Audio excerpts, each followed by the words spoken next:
जब जब भारत में संसद का सत्र चलता है तब तब विदेश में कोई ना कोई रिपोर्ट छपती है। बीबीसी की डॉक्यूमेंट्री संसद सत्र शुरू होने से ठीक पहले आई थी। जनवरी में हिंडनबर्ग की रिपोर्ट बजट सत्र शुरू होने से ठीक पहले आई थी। आज बरबस विपक्ष ने जब संसद सत्र का विषय उठाया तो यह और साफ हो गया कि इसका मतलब यह संदेह बहुत गहरा हो जाता है कि सीमा पार से विपक्ष के कुछ ऐसे तार जुड़े हुए हैं कि भारत के हर संसद सत्र के दौरान एक अव्यवस्था का वातावरण उत्पन्न किया जाए। हिंडनबर्ग के द्वारा इस प्रकार का वक्तव्य और उस समय जब लगभग नियमानुसार तो संसद का सत्र चलता होना चाहिए था और उसके ऊपर विपक्ष ने जिस प्रकार से 7 समंदर पार से उठे उस सुर में ताल मिलाने का काम किया है, ये अपने आप में पहली घटना नहीं है। विगत कई वर्षों से आपने देखा जब जब भारत का संसद का सत्र शुरू होता है, एक मिनट इसको वो कर दीजिए, भारत की जांच एजेंसियों में से जांच का सामना कर रही एक कंपनी हिंडनबर्ग के द्वारा 7 समंदर पार से एक सुर उठाया जाता है और सारा विपक्ष उसमें ताल मिलाने लगता है। और उससे भी अधिक गंभीर बात यह है कि वो संसद सत्र के साथ उसका संबंध जोड़ देते हैं। मैं पूछना चाहता हूं विपक्ष से कि इसका अर्थ यह हुआ कि को ये पता था कि संसद सत्र के दौरान ही वो रिपोर्ट आनी थी। और यह मैं इसलिए देश के प्रबुद्ध लोगों से कहना चाहता हूं, विगत कई वर्षों से जब जब भारत में संसद का सत्र चलता है तब तब विदेश में कोई ना कोई रिपोर्ट छपती है। याद करिए, बीबीसी की डॉक्यूमेंट्री संसद सत्र शुरू होने से ठीक पहले आई थी। जनवरी में हिंडनबर्ग की रिपोर्ट बजट सत्र शुरू होने से ठीक पहले आई थी।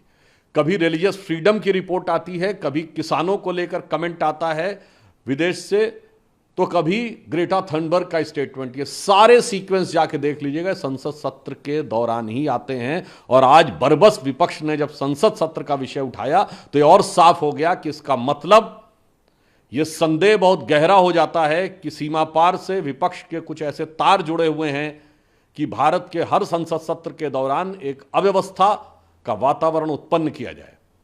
और यह बात हम गंभीरता से कह रहे हैं कि विपक्षी दल भारत में अस्थिरता और अराजकता उत्पन्न करना चाहते हैं।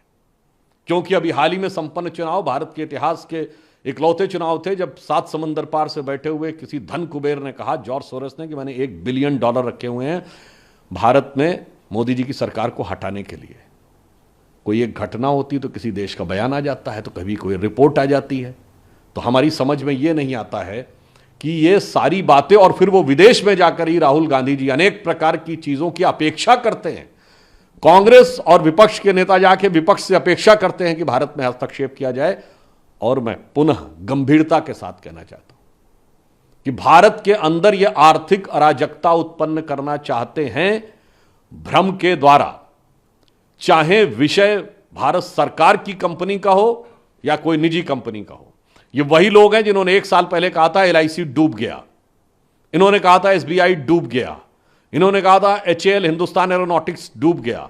फैक्ट यह है कि LIC ने पिछले तिमाही में 17,000 करोड़ का प्रॉफिट दर्ज किया है, जो ऑल टाइम हाई है। स्टेट बैंक ऑफ इंडिया ने पिछले तिमाही में 21,000 करोड़ का प्रॉफिट दर्ज किया है, जो प्राइवेट और गवर्नमेंट दोनों की कंपनीज में मिला के ऑल टाइम हाई है। HAL ने 29,000 करोड़ का रेवेन्यू 2023-24 में आया। अब सेबी के ऊपर अटैक है। मैं पूछना चाहता हूं कि आप ये कर क्या काम करना चाहते हैं? और मैं जिम्मेदारी के साथ कहता हूं, सिर्फ फैक्ट सामने रख रहा हूं। हमेशा कांग्रेस विदेशी कंपनियों के साथ क्यों खड़ी रहती है? आज से नहीं, 30-40 साल पहले से। यह बताइए, 1984 में यूनियन कार्बाइड के एंडरसन को इन्होंने हवाई जहाज में बैठ के भगाया था। यूनियन कार्बाइड के साथ कौन खड़ा था? कांग्रेस। बोफोर्स के साथ कौन खड़ा था 1987-88 में? कांग्रेस। अगस्ता वेस्टलैंड के साथ कौन खड़ा था? कांग्रेस। चेक पिस्टल्स वाली कंपनियों के साथ कौन खड़ा हुआ था? कांग्रेस।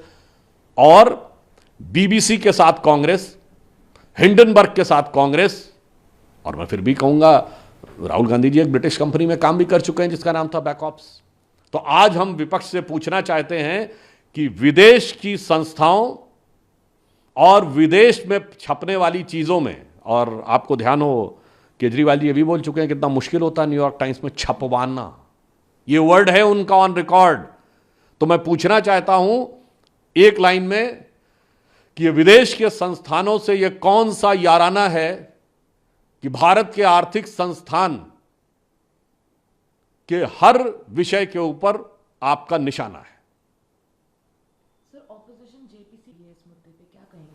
देखिए, अपोजिशन पहले भी इस विषय पे बात करती रही। जेपीसी का अधिकार, जब एक बिंदु मैं और भी कहना चाहूँगा, जो संसद सत्र के दौरान की उन्होंने बात कही, तो बिजनेस एडवाइजरी कमेटी में तय हुआ कि संसद सत्र का सत्रावसान होगा। मैं स्वयं भी बिजनेस एडवाइजरी कमेटी का मेंबर हूं।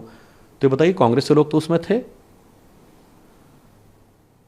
तो अब सत्र का अवसान सबसे विचार करके हुआ, उसके बाद इससे कनेक्शन, एक बात बहुत साफ हो जाती है कि उनको इस बात की तैयारी थी या आशा थी कि सत्र के दौरान यह रिपोर्ट आनी चाहिए। शायद वो लोग किसी कारणवश चूक गए होंगे। एक आखिरी सवाल सर, ऑपोजिशन कि सेंटर को पता था ये रिपोर्ट आने वाली है, इसीलिए सत्र जल्दी खत्म कर दिया गया। नहीं, मैंने तो आपको बता दिया, ये आज नहीं, पिछले 4-5 सालों में बीबीसी की डॉक्यूमेंट्री, 2023 में हिंडनबर्ग की रिपोर्ट, चाहे रिलीजियस फ्रीडम की रिपोर्ट हो, ग्रेटा थनबर्ग का बयान हो, किसानों के ऊपर बयान हो, ये सब के सब संसद सत्र के दौरान आए। तो मैं पुनः कहना चाहता हूं कि विदेशी कंपनियों से कांग्रेस का रिश्ता पुराना है, इसलिए भारत के हर आर्थिक संस्थान पर लगाना निशाना है, और इसके द्वारा किसको फायदा पहुंचाना है, यह भारत की प्रबुद्ध जनता को निश्चित रूप से समझ में आना